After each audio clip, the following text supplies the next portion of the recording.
Between two of Chase's best travel cards, the Chase Sapphire Preferred and the Chase Sapphire Reserve, what do they offer, how do they compare, and which one is arguably the better card? Well, let's jump right in with a card that I've had in my wallet for almost 5 years now, and that would be the Chase Sapphire Preferred. And at an annual fee of just $95, I think that the value of this card far outweighs the cost. That's because there have regularly been sign-up bonuses of up to 80 or even 100,000 points when you sign up and hit the minimum spend.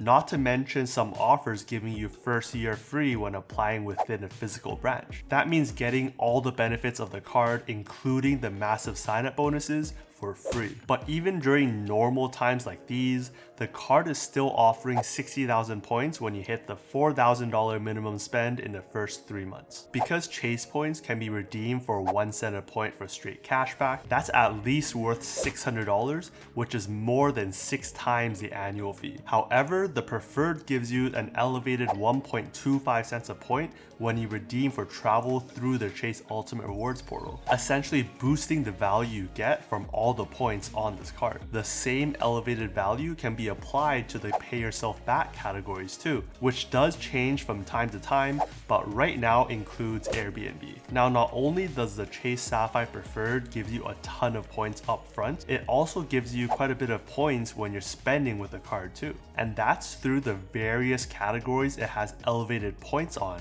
including 5 times points when you're spending on travel through the portal, 2 times on all other travel, 3 times on dining, online groceries, and streaming, and 1 times points on everything else. Honestly, it's a pretty solid list, especially when dining includes takeout or delivery services like Uber Eats and DoorDash, and the expansion of people ordering groceries online and just getting them delivered or picked up instead. And the 2 times points on all travel is also really solid. And that's because this travel is based on a bunch of sources, from buses and trains to airlines, hotels, rideshare, to cruises and parking.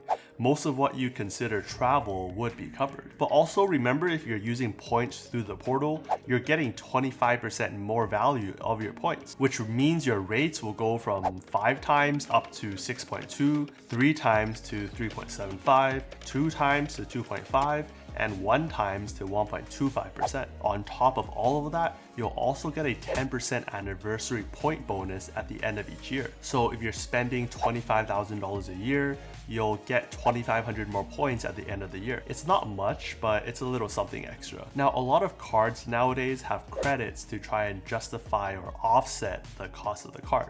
And the Preferred is no exception, because the card will give you a $50 statement credit towards hotel stays every anniversary year when booked through the portal. You'll obviously want to double check the prices between the portal and other discount sites, but from experience, they seem pretty in line. One thing to note though is that you will not get the 5 times points when you're redeeming this credit towards a hotel stay booked through the portal. Meaning, if you say book a $300 hotel and you apply the credit towards that stay, you will not get the 1,500 points that you would have gotten if you paid for cash instead. And those 1,500 points could be worth $15 straight cash back, $18.75 if you're booking through the portal, or upwards of $30 if you transfer to travel partners and redeem that way.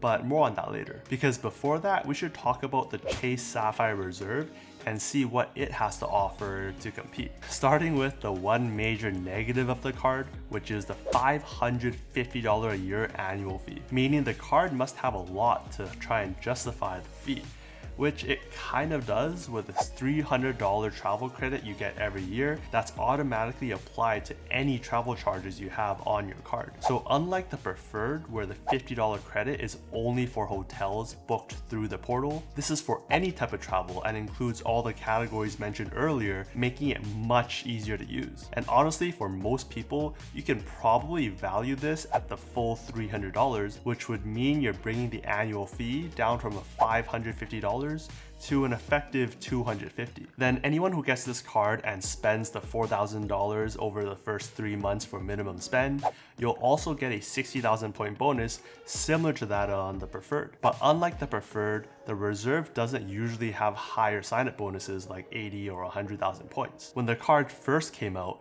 it had a whopping 100,000 point sign-up bonus, which everyone in the credit card world jumped on. But now that it's hovering between 50 and 60,000 points, it's not really that tempting. That said, you will earn more points with the card, and your points that you earn will be worth more. Meaning when you spend with the card, you'll get 5 times back on flights and 10 times on hotels and cars, both when booked through the portal, as well as 3 times on overall travel, 10 times on Chase dining, 3 times on overall dining, and 1 times on everything else. So compared to the preferred, you'll get double the points when booking hotels and car rentals through the portal, as well as an extra point whenever you're spending on overall travel. Chase dining seems to be pretty niche and only works if you're using points, so I kind of leave that out of this comparison. And remember, if you're gonna be redeeming points using this card, you'll get more value too. Similar to the preferred, you get more value for your points when you're redeeming for travel through the portal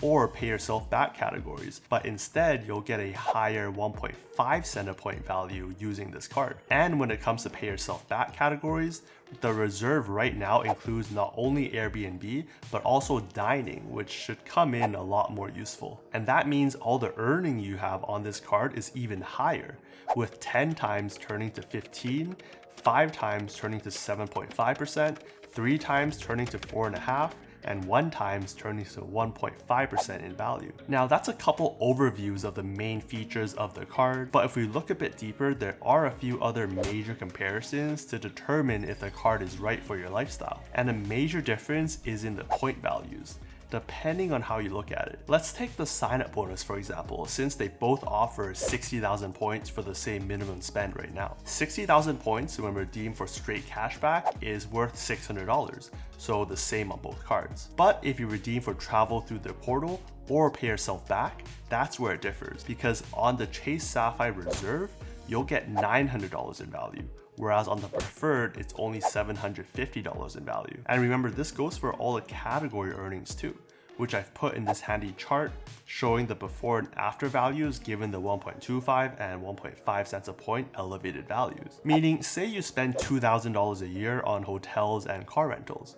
On the preferred, that's 10,000 points. On the reserve, that's 20,000 points. That 10,000 point difference at a 1.5 cent per point valuation is a difference of $150 in value. So it really depends on how much you're spending and where you're spending to justify if the higher earnings is worth the extra cost. Now, if you're the type to want easy redemptions, those are probably the paths that you'll want to take. But personally, I think the best and most valuable way to use points is to transfer to travel partners and redeem that way, especially because you have some valuable partners like Aeroplan, Virgin Atlantic, and World of Hyatt. There are hundreds of ways to get good value when redeeming through these avenues, like using Aeroplan to fly to Europe for $75,000 each way, or flying ANA through Virgin round trip to Asia for just 90,000 points, both in business class and giving you 5 to 10 cents a point in value. But if you're not keen on trying to find award space or want simpler redemptions,